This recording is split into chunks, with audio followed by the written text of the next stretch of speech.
எல்லா புகழும் இறைவனுக்கே. தமிழகத்தில் சட்டமன்ற தேர்தல் நெருங்கிட்டு இருக்கிற நேரத்தில் தேர்தல் திருவிழா பயங்கரமாக இருக்குது.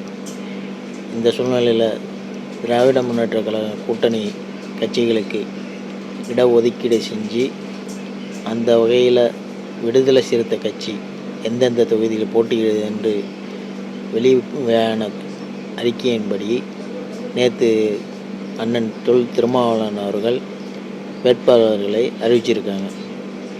அவர்களுக்கு நம்மளுடைய முதல்ல வாழ்த்துக்களை தெரிவிச்சுக்கிறோம். 8 தொகுதியிலையும் வெற்றி பெறத்துக்கு நம்முடைய வாழ்த்துக்களை தெரிவிக்கிறோம்.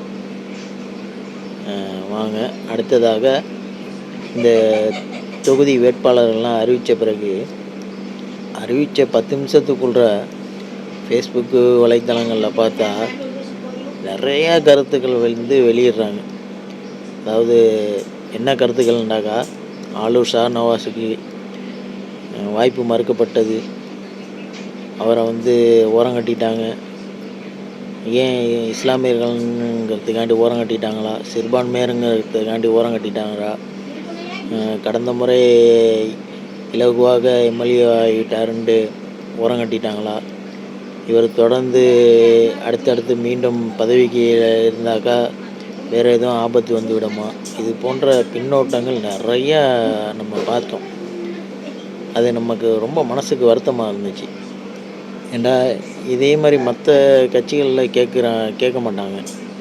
ஏற்கனவே இருந்தவருக்கு இப்போ கொடுக்கலையா, ஏன் கொடுக்கல, ஏன் அவங்களுக்கு கொடுத்தாங்க இவங்களுக்கு கொடுக்கலன்னுலாம் கேட்குறது இல்லை.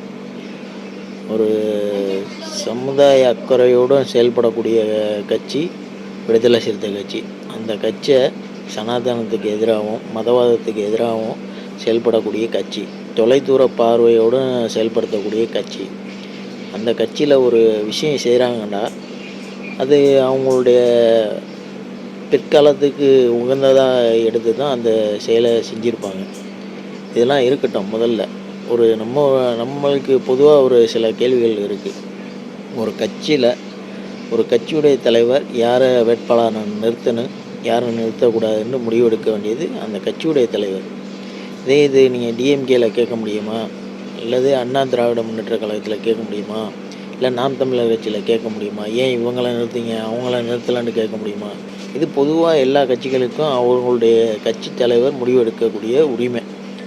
ஏண்டா எந்த இடத்துல யாரை நிறுத்தினா அவங்க வெற்றி பெற முடியும் இலவாக, அந்த களத்தில் அவங்க எந்த ஊரில் உள்ள வேட்பாளர் அந்த தொகுதியில் களத்தில் இருந்தாங்களா, மக்களுக்கு சேவை செய்வாங்களா, மக்களுடைய பிரச்சனைகளில் நின்று செய்வாங்களான்னு பார்ப்பாங்க.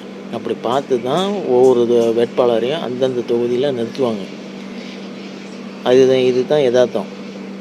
அந்த வகையில் அண்ணன் தொல் திருமாவளவன் அவங்களுடைய பார்வைக்கு எது சரியோ அதை செஞ்சுருக்காங்க. சரியா? முதல்ல ஒரு அடிப்படையான விஷயங்களை நம்ம முதல்ல தெரிஞ்சுக்கிட்டு அடுத்தது இது சம்மந்தமாகலாம் நம்ம பேசணும். முதல்ல ஆலூர் ஷாநவாஸ் நாகப்பட்டினம் தொகுதியில் வெற்றி பெற்று எம்எல்ஏவாக இருந்தார். சரி, கடந்த முறை. இந்த முறை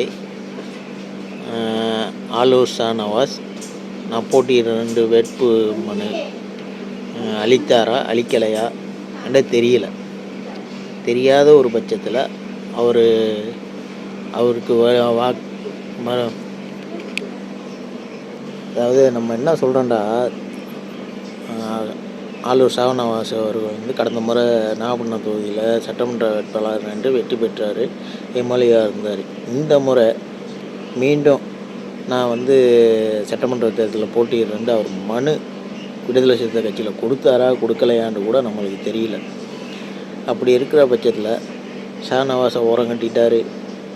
அவங்க சிறுபான்மையருங்கிறதுனால அவருக்கு மறுத்துட்டாங்க, இப்படிலாம் பின்னோட்டம் போடுறாங்க. ரெண்டாவது, கடந்த முறை சட்டமன்ற தேர்தலில்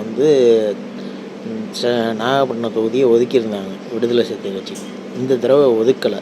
இந்த தடவை மாமகவுக்கு திராவிட முன்னேற்ற கழகம் ஒதுக்கியிருக்கு. இப்போ அந்த கட்சியுடைய சார்பில் பேராசிரியர் ஜவஹர்லால் நாகை சட்டமன்ற தொகுதியில் வேட்பாளராக நிற்கிறாரு. அப்போது ஆலூர் ஷாநவாஸை அங்கேயே நிற்க முடியாது. அப்போ வேறு தொகுதியில் தான் நிற்கணும். ரெண்டாவதாக நவாஸ் வந்து வேற ஒரு சென்னையில் ஒரு தொகுதியை கேட்டதாகவும் ஒரு தகவல் வருது. அங்கே சென்னையில் அவங்களுக்கு அந்த வாய்ப்பு இருக்கா இல்லையா, அவங்க நின்றா வெற்றி பெற முடியுமா என்ன ஏதுங்கிறதெல்லாம் களத்தில் ஆய்வு பண்ணியிருப்பாங்க. அதன் அடிப்படையில் கூட அந்த இது மறுக்கப்பட்டு இருக்கும். இதெல்லாம் ஒரு காரணம் இருக்குது. இதையெல்லாம் விட்டு இப்படி ஆயிடுச்சு அப்படி ஆயிடுச்சு, மறுக்கப்பட்டுட்டார், ஷானவாஸுக்கு இதாகிடுச்சு, இதெல்லாம் தேவையில்லாத வதந்திகளை வந்து பரப்புகிறாங்க. அப்படி பார்த்தாக்கா இப்போ அறிவிச்சிருக்கக்கூடிய அந்த வேட்பாளர் பட்டியலில் கூட ஒரு சிறுபான்மையர் இடம்பெற்றிருக்காரு, பன்ருட்டி தொகுதியில் அப்துல் ரஹ்மான்கிறவர். அப்போ அதையெல்லாம் நம்ம பார்க்கணும். மற்ற கட்சிகளை மாதிரி விடுதலை சிறுத்தை கட்சியை வந்து சாதாரணமாக இடப்படக்கூடியது. அடிமட்ட தொண்டன்லேருந்து எல்லோருக்கும் வாய்ப்பு கொடுக்கணுன்ட்டு பார்க்கக்கூடியவர் அண்ணன் தொல் திருமாவளவன். ஏன்னாக்கா கடந்த முறை அவங்களுக்கு ஒரு வாய்ப்பு கொடுத்தோம், இந்த முறை புதுசாக உள்ளவங்களுக்கு ஒரு வாய்ப்பு கொடுப்போம். அவங்களும் அடுத்தடுத்து மாறி மாறி ஒரு சுழற்சி முறையில் வந்தாக்கா எல்லோருக்கும் ஒரு ஆரோக்கியமான ஒரு வழிகாட்டுதலாக இருக்குன்ட்டு கூட செஞ்சுருக்கலாம். இன்னும் நிறையா காரணங்கள் இருக்கலாம். வரக்கூடிய பாராளுமன்ற தேர்தலை ஷானவாஸை பாராளுமன்றத்துக்கு அனுப்பலான்ட்டு கூட எண்ணம் இருந்திருக்கலாம். தமிழ்நாட்டு சட்டமன்றத்தில் திராவிட முன்னேற்ற கழகத்தின் கூட்டணி ஆட்சி வந்துருச்சுன்னா, கூட்டணியில் உள்ள கட்சி நம்மளுடைய கோரிக்கையில் எப்படியா இருந்தாலும் திராவிட முன்னேற்ற கட்சி நிறைவேற்றிவிடும். அதற்கு நம்ம பெரிய லெவலில் குரல் கொடுக்கணுன்ட்டு அவசியம் இல்லை. நம்முடைய தொகுதிக்கு எது தேவையோ அதை சொன்னாவே முடிந்த அளவு எல்லாமே சரியாகிவிடும். அதுக்கு நம்ம கூட்டணியில் இருக்கக்கூடிய கட்சியிலேயே நம்ம போட்டி போட்டுக்கிட்டு பிரச்சனை பண்ணி ஏதோ ஒரு சாதிக்க போகிறதில்ல. நம்ம இலகுவான முறையிலேயே நம்முடைய கோரிக்கையில் எல்லாத்தையும் சாதிச்சிடலாங்கிறது ஒரு கருத்தில் வச்சுருந்து, பாராளுமன்றத்தில் நமக்கு எதிரான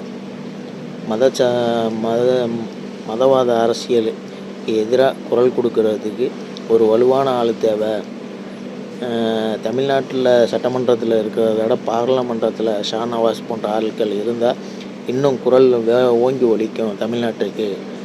அந்த ஒரு எண்ணத்தில் கூட வரக்கூடிய பாராளுமன்றத்தில் அங்கே இடம் கொடுப்போம், அவரை வெற்றி பெற செய்வோங்கிற ஒரு எண்ணம் கூட அண்ணனுக்கு திருமாவளவன் அவர்களுக்கு இருந்திருக்கலாம். இது போன்ற காரணங்கள் நிறைய இருக்குது. நம்ம யூகத்தின் அடிப்படையில் எதையுமே பேசக்கூடாது, ஒரு மனிதரை குறையும் சொல்லக்கூடாது. சமூக வலைத்தளத்தில் ஃபேஸ்புக்கு, ட்விட்டரு, இன்ஸ்டாகிராமு இந்த மாதிரி இதில் நமக்கு நினச்சதெல்லாம் பதிவிட்டு ஒரு குறை சொல்லிக்கிட்டே இருக்கிறாங்கிற அந்த ஒரு எண்ணத்தை கைவிட்டுவிட்டு ஆழ்ந்து யோசிங்க. ஒரு கட்சி ஒரு முடிவு எடுக்குதுன்னா அது ஏன் முடிவு எடுக்கிறாங்க, அந்த கட்சியுடைய நிலைமை என்ன, எந்த தொகுதியில் யாரை நிற்க வச்சா ஜெயிக்க முடியும், அந்த தொகுதியில் இவர் போய் நின்றால் அங்கே களப்பணி ஆற்ற முடியுமா, இல்லை அந்த தொகுதியில் உள்ள ஒரு ஆளை நிறுத்தினா அங்கே களப்பணி செய்வாரா, மக்கள் மத்தியில் யார் பிரபலமாக இருக்காங்க அந்த தொகுதியில், இதையெல்லாம் பார்த்து தான் ஒரு கட்சியில் செயல்படுத்துவாங்க. அந்த அடிப்படையில் நவாஸுக்கு இந்த முறை மாற்றப்பட்டிருக்கும் என்பது இதனுடைய வெளிப்பாடு. ஆகையால் வரக்கூடிய சட்டமன்ற தேர்தலில் 8 தொகுதியிலும் விடுதலை சிறுத்தை கட்சி வெற்றி பெற வாழ்த்துக்கள். நன்றி.